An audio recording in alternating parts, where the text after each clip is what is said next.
इस शो ਨੂੰ ਵੇਖ ਰਹੇ ਸਾਰੇ ਵਿਊਅਰਸ ਨੂੰ ਮੇਰੇ ਵੱਲੋਂ ਸਤਿ ਸ਼੍ਰੀ ਅਕਾਲ। ਅੱਜ ਦੀ ਵੀਡੀਓ ਤੁਹਾਡੇ ਲਈ ਬਹੁਤ ਇੰਪੋਰਟੈਂਟ ਹੋਣ ਵਾਲੀ ਹੈ ਕਿਉਂਕਿ ਇਸ ਵੀਡੀਓ ਵਿੱਚ ਮੈਂ ਤੁਹਾਡੇ ਨਾਲ 7 ਕੇਸ ਸਟੱਡੀ ਡਿਸਕਸ ਕਰਨ ਵਾਲਾ ਹਾਂ।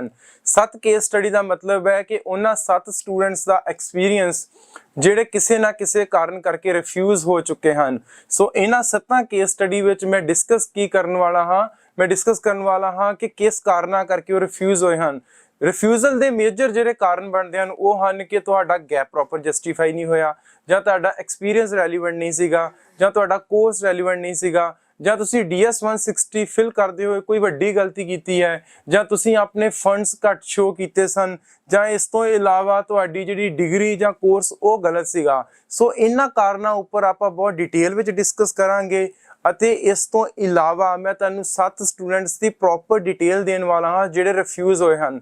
ਸੋ ਮੈਂ ਜ਼ਿਆਦਾ ਟਾਈਮ ਨਾ ਵੇਸਟ ਕਰਦੇ ਹੋਏ ਉਹਨਾਂ ਕੇਸ ਸਟੱਡੀਜ਼ ਬਾਰੇ ਡਿਸਕਸ ਕਰਦਾ ਹਾਂ। ਸੋ ਸਭ ਤੋਂ ਜਿਹੜੀ ਪਹਿਲੀ ਕੇਸ ਸਟੱਡੀ ਹੈ ਉਹ ਆਪਣੇ ਸਾਹਮਣੇ ਹੈ ਜਸਪਾਲ ਸਿੰਘ ਦੀ, and he belongs to Bhogpur.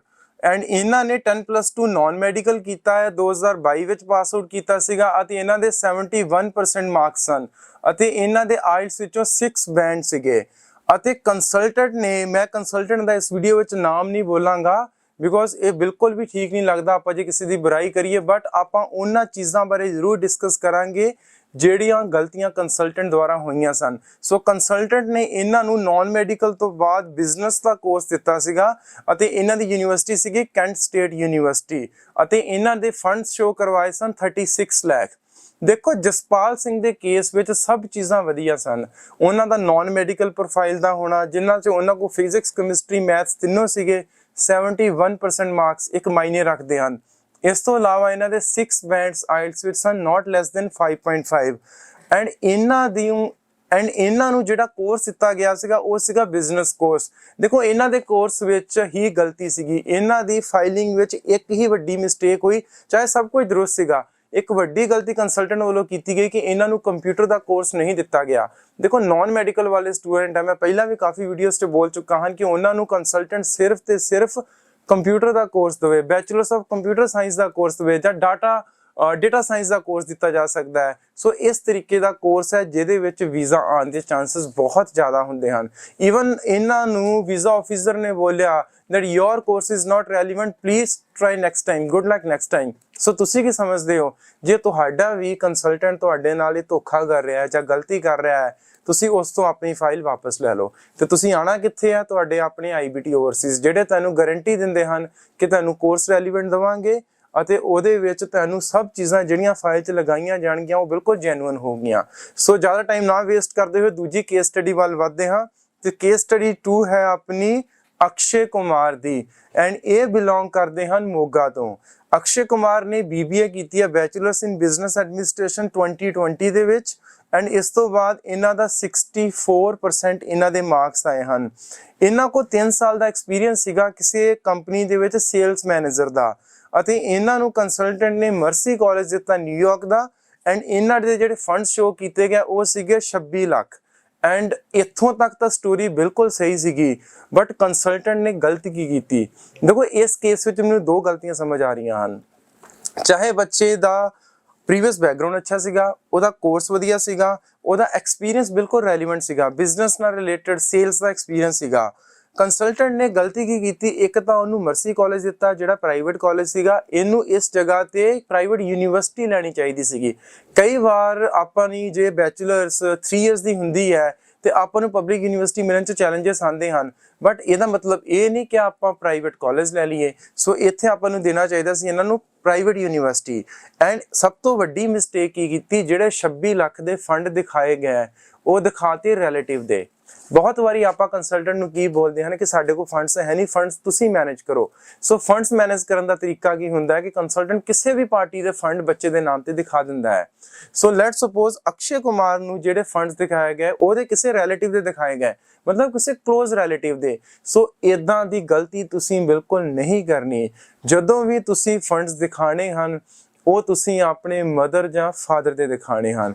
ਮੰਨ ਲਓ ਕਿਸੇ ਕਾਰਨ ਕਰਕੇ ਤੁਹਾਡੇ ਮਦਰ ਇੱਥੇ ਨਹੀਂ ਹਨ ਜਾਂ ਕਿਸੇ ਹੋਰ ਕੰਟਰੀ 'ਚ ਹਨ, ਜਾਂ ਉਹ ਪਾਸਡ ਅਵੇ ਹੋ ਗਏ ਹਨ, ਜਾਂ ਤੁਹਾਡੇ ਫਾਦਰ ਪਾਸਡ ਅਵੇ ਹੋ ਗਏ ਹਨ, ਤਾਂ ਤੁਸੀਂ ਫੰਡਸ ਕੁਝ ਆਪਣੇ ਦਿਖਾਓ। ਲੈਟਸ ਸਪੋਜ਼ 35 ਲੱਖ ਫੰਡ ਦਿਖਾਣੇ ਹੁੰਦੇ ਆ, ਤੁਸੀਂ 10 ਲੱਖ ਫੰਡਸ ਆਪਣੇ ਦਿਖਾਓ ਤੇ 25 ਲੱਖ ਆਪਣੇ ਮਦਰ ਦੇ ਜਾਂ ਫਾਦਰ ਦੇ ਦਿਖਾਓ, ਤਾਂ ਕਿ ਇਹ ਪ੍ਰੂਵ ਹੋ ਸਕੇ ਕਿ ਤੁਸੀਂ ਜਦੋਂ USA ਪਹੁੰਚ ਕੇ ਆਪਣੀ ਸਟੱਡੀ ਸਟਾਰਟ ਕਰੋ ਕਿ ਤੁਹਾਡੇ ਮਦਰ ਕੋਈ ਜੌਬ ਜਾਂ ਕਾਰੋਬਾਰ ਕਰ ਰਹੇ ਹਨ ਤੇ ਉਹ ਤੁਹਾਨੂੰ ਇੱਥੋਂ ਸਪੋਰਟ, ਫਾਈਨੈਂਸ਼ੀਅਲੀ ਸਪੋਰਟ ਕਰ ਸਕਦੇ ਹਨ। ਸੋ ਇਸ ਕੇਸ ਸਟੱਡੀ ਵਿੱਚ ਸਭ ਤੋਂ ਵੱਡਾ ਰੀਜ਼ਨ ਸੀਗਾ ਕਿ ਉੱਥੇ ਜਿਹੜੇ ਫੰਡ ਸੀਗੇ ਉਹ ਰਿਲੇਟਿਵ ਦੇ ਫੰਡਸ ਦਿਖਾਤੇ ਗਏ। ਸੋ ਜਿਹੜੀ ਤੀਸਰੀ ਕੇਸ ਸਟੱਡੀ ਹੈ ਉਹ ਹੈ ਮੁਸਕਾਨ ਨਾਮ ਦੇ ਸਟੂਡੈਂਟ ਦੀ, ਜਿਹੜੀ ਕੁੜੀ ਜਲੰਧਰ ਤੋਂ ਬਿਲੋਂਗ ਕਰਦੀ ਹੈ।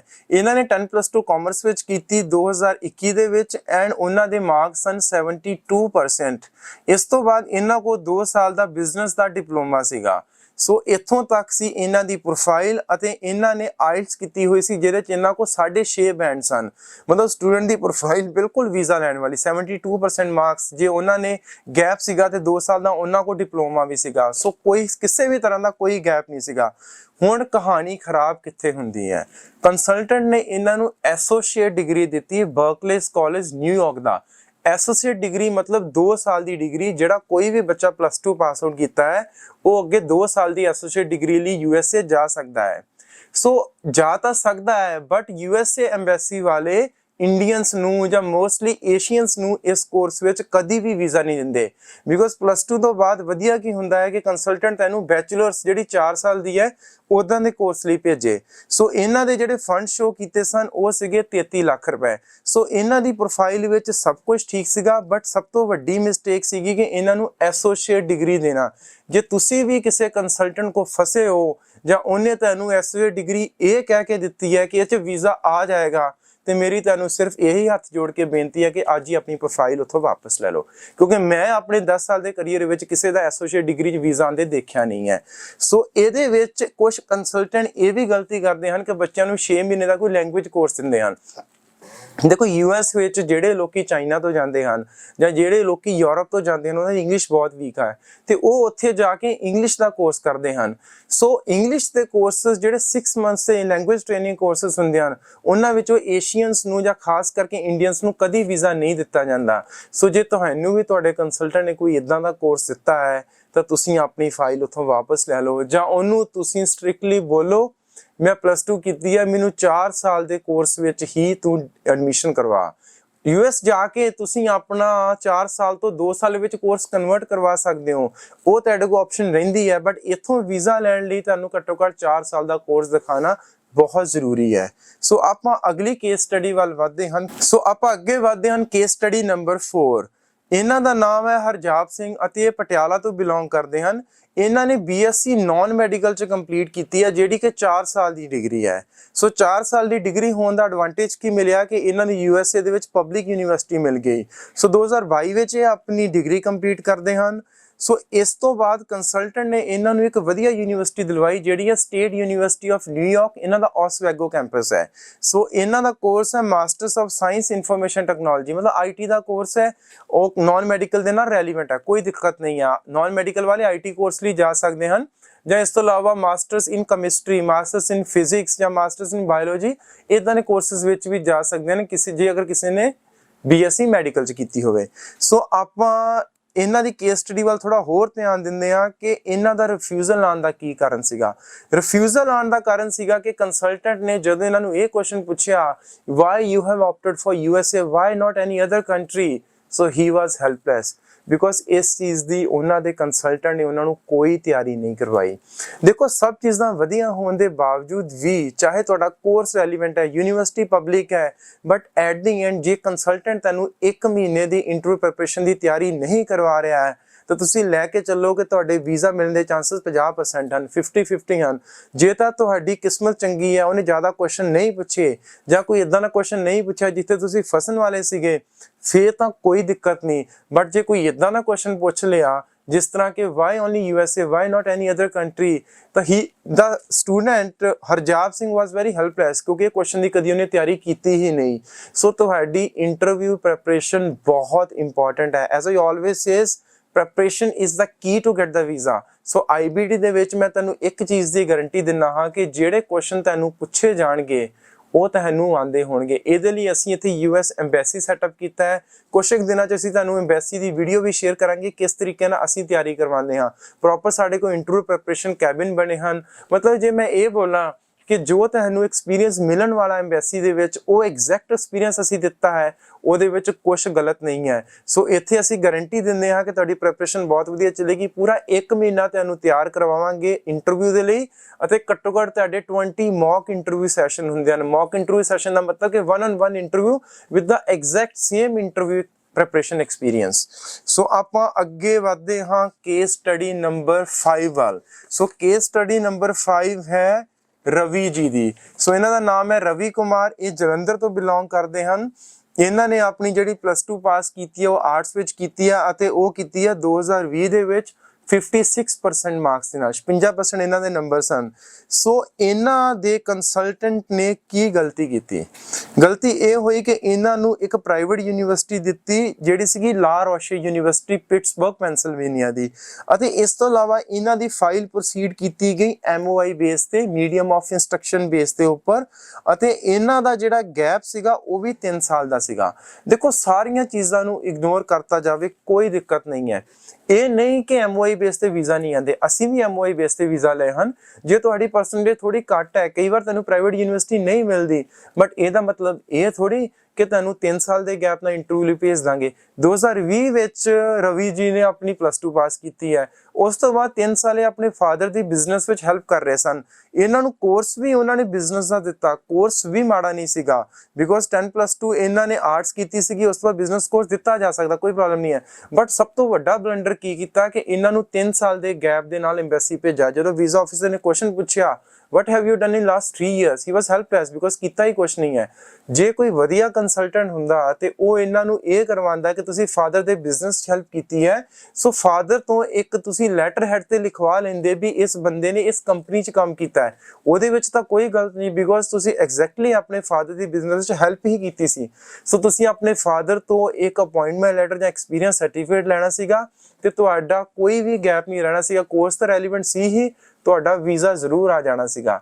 ਸੋ ਜੇ ਤੁਸੀਂ ਵੀ ਕਿਸੇ ਵੀ ਕੰਸਲਟੈਂਟ ਕੋਲ ਹੋ ਤੇ ਉਹ ਤੁਹਾਨੂੰ ਗੈਪ ਦੇ ਨਾਲ, ਦੇਖੋ 1 ਸਾਲ ਤੱਕ ਦਾ ਗੈਪ ਇਜ਼ ਰੀਅਲੀ ਓਕੇ, ਉਹ 'ਚ ਕੋਈ ਪ੍ਰੋਬਲਮ ਨਹੀਂ ਹੈ, ਬਟ ਅਗਰ ਇਸ ਤੋਂ ਜ਼ਿਆਦਾ ਗੈਪ ਦੇ ਨਾਲ ਉਹ ਤੁਹਾਨੂੰ ਐਮਬੈਸੀ ਇੰਟਰਵਿਊ ਲਈ ਭੇਜ ਰਿਹਾ ਹੈ, ਹੁਣੇ ਹੀ ਆਪਣੀ ਫਾਈਲ ਵਾਪਸ ਲੈ ਲਓ। ਤੁਸੀਂ IBT ਓਵਰਸੀਜ਼ ਜਾਓ, ਮੈਂ ਤੁਹਾਨੂੰ ਗਾਰੰਟੀ ਦਿੰਦਾ ਹਾਂ ਕਿ ਤੁਹਾਡੀ ਫਾਈਲਿੰਗ ਬਹੁਤ ਵਧੀਆ ਤਰੀਕੇ ਨਾਲ ਕੀਤੀ ਜਾਏਗੀ ਅਤੇ ਵੀਜ਼ਾ ਤੁਹਾਨੂੰ ਡੈਫੀਨਿਟਲੀ ਮਿਲੇਗਾ। ਸੋ ਜ਼ਿਆਦਾ ਟਾਈਮ ਨਾ ਵੇਸਟ ਕਰਦੇ ਹੋ, ਆਪਾਂ ਮੂਵ ਕਰਦੇ ਹਾਂ ਨੈਕਸਟ ਕੇਸ ਸਟੱਡੀ ਵੱਲ, ਜੋ ਕਿ ਆ ਹਰਸ਼ ਅਗਰਵਾਲ ਦੀ। ਮੈਂ ਤੁਹਾਨੂੰ ਹਰਸ਼ ਅਗਰਵਾਲ ਦੀ ਥੋੜੀ ਜਿਹੀ ਪ੍ਰੋਫਾਈਲ ਦੱਸ ਦਵਾਂ।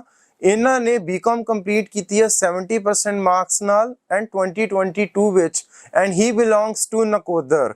ਇਹ ਬਿਲਕੁਲ ਜਲੰਧਰ ਦੇ ਲਾਗੇ ਇੱਕ ਸਿਟੀ ਹੈਗੀ ਹੈ। ਐਂਡ ਇਹਨਾਂ ਨੇ PT ਕਲੀਅਰ ਕੀਤਾ ਹੈ 59 ਸਕੋਰ ਦੇ ਨਾਲ, ਅਤੇ ਇਹਨਾਂ ਨੂੰ ਜਿਹੜੀ ਯੂਨੀਵਰਸਿਟੀ ਦਿੱਤੀ ਹੈ ਕੰਸਲਟੈਂਟ ਨੇ ਉਹ ਹੈ ਵੈਬਸਟਰ ਯੂਨੀਵਰਸਿਟੀ ਮਿਸੂਰੀ USA ਦੀ, ਅਤੇ ਇਹਨਾਂ ਨੂੰ ਜਿਹੜਾ ਕੋਰਸ ਮਿਲਿਆ ਉਹ ਹੈ MBA ਦਾ ਕੋਰਸ, ਮਤਲਬ ਮਾਸਟਰਸ ਇਨ ਬਿਜ਼ਨਸ ਐਡਮਿਨਿਸਟ੍ਰੇਸ਼ਨ ਦਾ ਕੋਰਸ, ਅਤੇ ਇਹਨਾਂ ਦੇ ਜਿਹੜੇ ਫੰਡਸ ਹਨ ਉਹ ਹਨ 37 ਲੱਖ। ਦੇਖੋ ਇਹ ਕਿੰਨੀ ਸੋਹਣੀ ਪ੍ਰੋਫਾਈਲ ਹੈ, ਜਿਹਦੇ 'ਚ ਬੱਚੇ ਨੇ ਬੈਚਲਰਸ BCom 'ਚ ਕੀਤੀ ਹੈ, ਅਤੇ ਇਸ ਤੋਂ ਇਲਾਵਾ ਉਹਨੂੰ MBA ਦਾ ਕੋਰਸ ਮਿਲ ਰਿਹਾ, ਪਰਸੈਂਟੇਜ ਅੱਛੀ ਹੈ, ਯੂਨੀਵਰਸਿਟੀ ਵਧੀਆ ਹੈ, ਮਤਲਬ ਵੀਜ਼ਾ ਵਾਲੀ ਪ੍ਰੋਫਾਈਲ ਹੈ। ਬੱਚੇ ਨੇ PT ਕੁਆਲੀਫਾਈ ਕੀਤਾ ਹੈ 59 ਸਕੋਰ ਨਾਲ। ਸੋ ਕਹਾਣੀ ਕਿੱਥੇ ਖਰਾਬ ਹੁੰਦੀ ਹੈ? ਇੱਕ ਜਲੰਧਰ ਦਾ ਕੰਸਲਟੈਂਟ ਸੀਗਾ ਜਿਹਨੇ ਇਸ ਕੇਸ ਵਿੱਚ ਬਲੰਡਰ ਕੀਤਾ ਹੈ। ਸੋ ਬਲੰਡਰ ਕੀ ਕੀਤਾ ਹੈ ਕਿ ਇਹਨਾਂ ਦੇ ਜਿਹੜੇ 37 ਲੱਖ ਫੰਡਸ ਹਨ ਉਹ ਦਿਖਾ ਦਿੱਤੇ ਹਨ ਇਹਨਾਂ ਦੇ ਤਾਇਆ ਜੀ ਦੇ, ਤੇ ਤਾਇਆ ਜੀ ਕਿੱਥੇ ਰਹਿੰਦੇ ਹਨ? ਤਾਇਆ ਜੀ ਰਹਿੰਦੇ ਹਨ USA ਦੇ ਵਿੱਚ। ਸੋ ਕਲੀਅਰ ਪਤਾ ਲੱਗ ਰਿਹਾ ਹੈ ਕਿ ਬੱਚੇ ਨੇ US ਜਾ ਕੇ ਸੈਟਲ ਹੋਣਾ ਹੈ। ਚਲੋ ਇੱਥੋਂ ਤੱਕ ਦੀ ਸਟੋਰੀ ਫਿਰ ਵੀ ਸਮਝ ਆਉਂਦੀ ਹੈ। ਇਸ ਤੋਂ ਵੱਡੀ ਗਲਤੀ ਕੀ ਕੀਤੀ? ਜਿਹੜਾ ਆਪਣਾ ਇੱਕ DS 160 ਫਾਰਮ ਹੁੰਦਾ ਹੈ, ਜਿਹਦੇ ਵਿੱਚ ਤੁਸੀਂ ਇੱਕ ਡੈਕਲੇਰੇਸ਼ਨ, ਇੱਕ ਚੀਜ਼, ਇੱਕ ਡਿਟੇਲ ਆਪਣੇ ਬਾਰੇ, ਆਪਣੀ ਐਕੈਡੈਮਿਕਸ ਬਾਰੇ, ਹਰ ਇੱਕ ਡਿਟੇਲ ਉਹਦੇ ਵਿੱਚ ਦੇਣੀ ਹੁੰਦੀ ਹੈ। ਸੇ ਉਹਦੇ ਵਿੱਚ ਇੱਕ ਆਪਸ਼ਨ ਆਉਂਦੀ ਹੈ that is there any immediate relative of yours is there in USA? ਸੋ ਇਹਨਾਂ ਨੇ ਲਿਖਤਾ no, ਜੋ ਕਿ yes ਕਰਨਾ ਚਾਹੀਦਾ ਸੀਗਾ, ਬਿਕੋਜ਼ ਫੰਡਸ ਵੀ ਤਾਇਆ ਜੀ ਦੇ ਹਨ, ਚਾਹੇ ਉਹ ਤਾਇਆ ਜੀ ਦੇ ਇੰਡੀਅਨ ਖਾਤਿਆਂ 'ਚ ਦਿਖਾਏ ਹਨ, ਬਟ ਫੰਡਸ ਉਹਨਾਂ ਦੇ ਤਾਇਆ ਜੀ ਦੇ ਸਨ। ਐਂਡ ਸੈਕੰਡ ਇੱਕ ਆਪਸ਼ਨ ਆਉਂਦੀ ਹੈ any other relative, ਮਤਲਬ 2 ਤਰ੍ਹਾਂ ਦੇ ਰਿਲੇਟਿਵ ਪੁੱਛਦੇ ਆ, ਇੱਕ ਤਾਂ immediate relative ਮਤਲਬ ਬਲੱਡ ਰਿਲੇਸ਼ਨ ਵਾਲਾ, ਇੱਕ ਆ ਕੋਈ ਹੋਰ ਦੂਰ ਦਾ ਰਿਲੇਟਿਵ। ਸੋ ਇਹਨਾਂ ਨੇ ਉੱਥੇ ਕਰਤਾ yes। ਇੱਥੋਂ ਤੱਕ ਸਟੋਰੀ ਵੀ ਸਹੀ ਸੀਗੀ।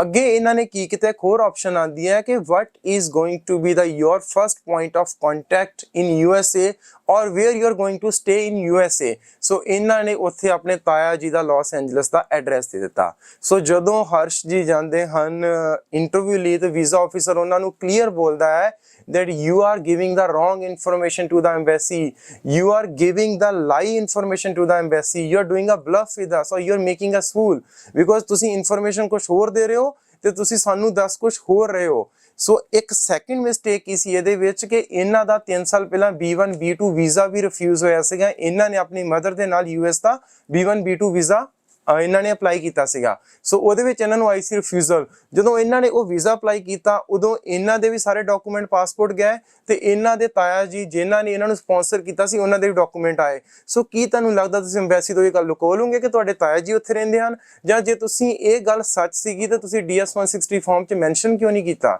ਸੋ ਇੱਥੇ ਇਹ ਬਲੰਡਰ ਕੀਤਾ ਗਿਆ। ਜੋ ਜੇ ਤੁਹਾਡਾ ਵੀ ਕੰਸਲਟੈਂਟ ਕੋਈ ਇਦਾਂ ਦੀ ਗਲਤੀ ਕਰ ਰਿਹਾ, ਤੁਹਾਡੇ ਕੋਲ ਕੁਝ ਲੁਕਾਉਣ ਦੀ ਕੋਸ਼ਿਸ਼ ਕਰ ਰਿਹਾ ਹੈ ਜਾਂ ਐਮਬੈਸੀ ਤੋਂ ਕੁਝ ਲੁਕਾਉਣ ਦੀ ਕੋਸ਼ਿਸ਼ ਕਰ ਰਿਹਾ ਤਾਂ ਤੁਸੀਂ ਉਹਨੂੰ ਅਲਰਟ ਕਰੋ ਕਿ ਮੈਂ ਜੋ ਸੱਚਾਈ ਆ ਉਹ ਐਮਬੈਸੀ ਨੂੰ ਦੱਸਾਂਗਾ। ਮੈਂ ਲਿਖਾਂਗਾ ਕਿ that my immediate relative is there in USA। ਅਤੇ ਜੇ ਤੁਹਾਨੂੰ ਇਦਾਂ ਨਾ ਲੱਗਦਾ ਹੈ ਕਿ ਤੁਹਾਡਾ ਉੱਥੇ ਰਿਲੇਟਿਵ ਹੋਣ ਕਰਕੇ ਤੁਹਾਡਾ ਰਿਫਿਊਜ਼ਲ ਆਏਗਾ, ਉਹ ਬਿਲਕੁਲ ਗਲਤ ਹੈ।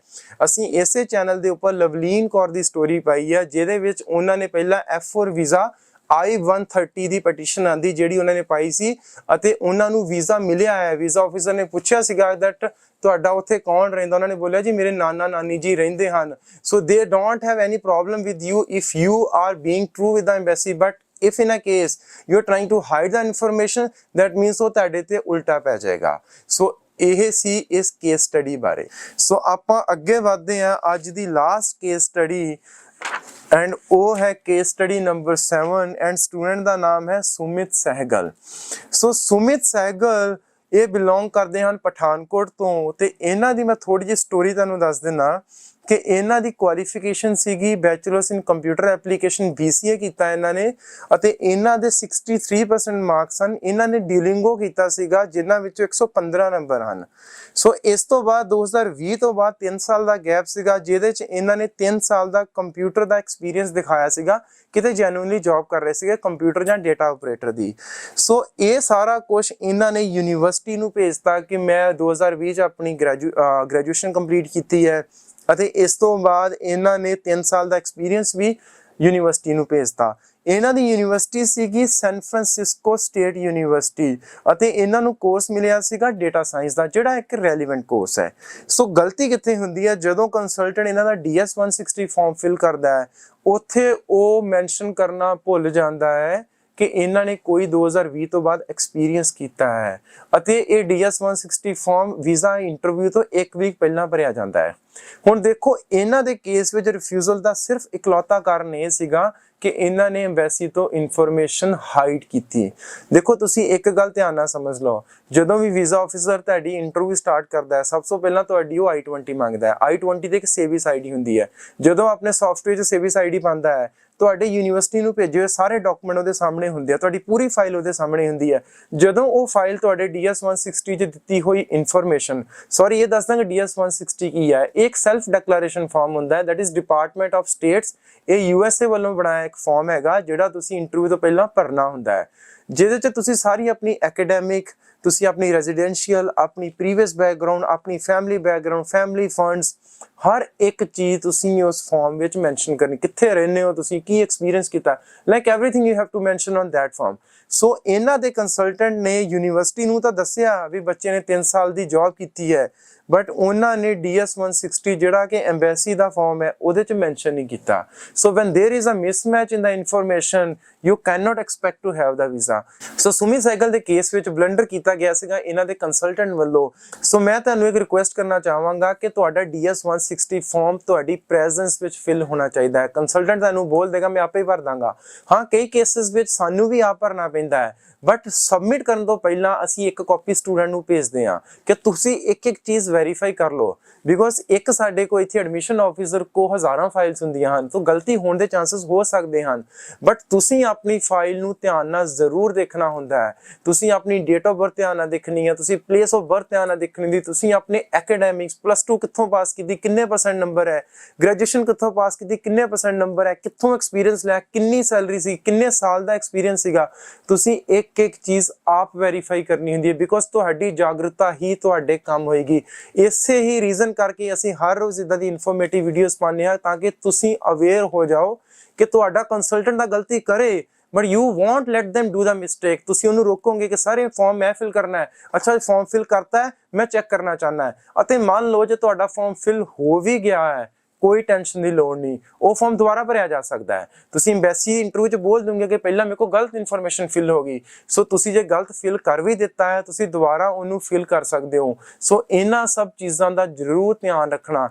ਅਤੇ ਜਾਂਦੇ ਹੋਏ ਇੱਕ ਕੰਮ ਦੀ ਗੱਲ ਮੈਂ ਹੋਰ ਦੱਸ ਦਵਾਂ, ਜੇ ਪਹਿਲਾਂ ਰਿਫਿਊਜ਼ ਹੋਏ ਹੋ ਤੇ ਉੱਥੇ ਤੁਸੀਂ ਗੈਪ ਦੇ ਨਾਲ ਆਪਣੀ ਫਾਈਲ ਲਾਈ ਸੀ, ਮੰਨ ਲਓ ਤੁਸੀਂ ਪਹਿਲਾਂ 2020 ਵਿੱਚ +2 ਪਾਸ ਕੀਤੀ, 2023 ਵਿੱਚ ਰਿਫਿਊਜ਼ ਹੋਏ, ਤੁਸੀਂ ਇਹ ਸ਼ੋਅ ਕੀਤਾ ਕਿ ਮੇਰਾ 3 ਸਾਲ ਦਾ ਬਿਲਕੁਲ ਗੈਪ ਹੈ, ਤੇ ਹੁਣ ਉਹਦਾ ਕੋਈ ਐਕਸਪੀਰੀਅੰਸ ਦਿਖਾਉਣ ਦੀ ਗਲਤੀ ਬਿਲਕੁਲ ਨਾ ਕਰਨਾ, ਕਿਉਂਕਿ ਜਿਸ ਦਿਨ ਤੱਕ ਤੁਹਾਡੀ ਫਾਈਲ ਉਹਨਾਂ ਕੋਲ ਜਾ ਚੁੱਕੀ ਹੈ, ਜਿਸ ਦਿਨ ਤੁਸੀਂ ਇੰਟਰਵਿਊ ਦੇਣ ਗਏ, ਉਸ ਦਿਨ ਤੱਕ ਕੀਤਾ ਹੋਇਆ ਕੁਝ ਵੀ ਬਦਲ ਨਹੀਂ ਸਕਦੇ। ਨਾ ਤਾਂ ਉਹਦੇ 'ਚ ਕੋਈ ਡਿਪਲੋਮਾ ਐਡ ਹੋ ਸਕਦਾ ਹੈ, ਨਾ ਉਹਦੇ 'ਚ ਕੋਈ ਐਕਸਪੀਰੀਅੰਸ ਐਡ ਹੋ ਸਕਦਾ ਹੈ। ਸੋ ਉਸ ਤੋਂ ਬਾਅਦ ਤੁਸੀਂ ਕੁਝ ਵੀ ਕਰ ਸਕਦੇ ਹੋ। ਸੋ ਇਹਨਾਂ ਸਭ ਚੀਜ਼ਾਂ ਦਾ ਧਿਆਨ ਰੱਖਣਾ।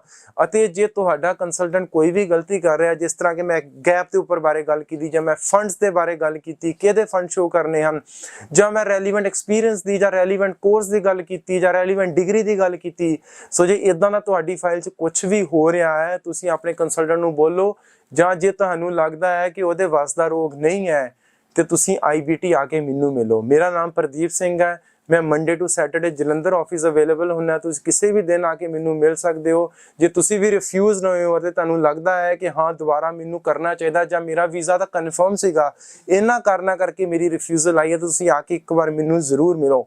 ਅਸੀਂ ਬਹੁਤ ਘੱਟ ਪੈਸੇ ਵਿੱਚ ਤੁਹਾਡਾ ਵੀਜ਼ਾ ਕਰਾਉਣ ਦੀ ਗਾਰੰਟੀ ਲੈਂਦੇ ਹਾਂ। ਸਿਰਫ 90 ਤੋਂ 95 ਹਜ਼ਾਰ ਵਿੱਚ ਤੁਹਾਡਾ ਅਸੀਂ USA ਦਾ ਵੀਜ਼ਾ ਕਰਵਾਵਾਂਗੇ, ਅਤੇ ਤੁਹਾਨੂੰ ਇੰਟਰਵਿਊ ਦੀ ਪ੍ਰੈਪਰੇਸ਼ਨ ਬਹੁਤ ਵਧੀਆ ਕਰਾਵਾਂਗੇ। ਸਾਡੇ ਹੋਰ ਵੀ ਕਾਫੀ ਆਫਿਸਿਸ ਹਨ। ਤੁਸੀਂ ਲੁਧਿਆਣਾ ਆਫਿਸ ਜਾ ਕੇ ਸਾਡੇ ਐਕਸਪੀਰੀਅੰਸ ਸਟਾਫ ਨੂੰ ਮਿਲ ਸਕਦੇ ਹੋ, ਤੁਸੀਂ ਚੰਡੀਗੜ੍ਹ ਆਫਿਸ ਜਾ ਸਕਦੇ ਹੋ, ਤੁਸੀਂ ਅੰਮ੍ਰਿਤਸਰ ਆਫਿਸ ਜਾ ਸਕਦੇ ਹੋ, ਜਾਂ ਜਿੱਥੇ ਮੈਂ ਬੈਠਦਾ ਜਲੰਧਰ, ਤੁਸੀਂ ਜਲੰਧਰ ਆ ਸਕਦੇ ਹੋ। ਅਪਾਇੰਟਮੈਂਟ ਲਈ ਤੁਸੀਂ ਕਾਲ ਕਰ ਸਕਦੇ ਹੋ 8677812345 ਤੇ। ਅਤੇ ਇੱਕ ਚੀਜ਼ ਲਾਸਟ ਤੇ ਬੋਲਾਂਗਾ ਕਿ ਜੇ ਤੁਹਾਨੂੰ ਲੱਗਦਾ ਹੈ ਕਿ ਸਾਡਾ ਕੰਟੈਂਟ ਬਹੁਤ ਰੈਲੀਵੈਂਟ ਹੈ ਅਤੇ ਇਹ ਤੁਹਾਡੀ ਮਦਦ ਕਰ ਰਿਹਾ ਹੈ, ਪਲੀਜ਼ ਇਸ ਚੈਨਲ ਨੂੰ ਸਬਸਕ੍ਰਾਈਬ ਜ਼ਰੂਰ ਕਰ ਲਿਓ। ਇਸ ਚੈਨਲ ਨੂੰ ਸਬਸਕ੍ਰਾਈਬ ਕਰਨ ਦਾ ਐਡਵਾਂਟੇਜ ਕੀ ਹੋਏਗਾ, ਤੁਹਾਨੂੰ ਕੋਈ ਵੀ ਲੇਟੈਸਟ ਅਪਡੇਟ ਹੈ ਉਹ ਬਹੁਤ ਜਲਦੀ ਮਿਲੇਗੀ। ਇਸ ਵੀਡੀਓ ਨੂੰ ਦੇਖਣ ਲਈ ਤੁਹਾਡਾ ਬਹੁਤ ਬਹੁਤ ਧੰਨਵਾਦ। Thank you so very much.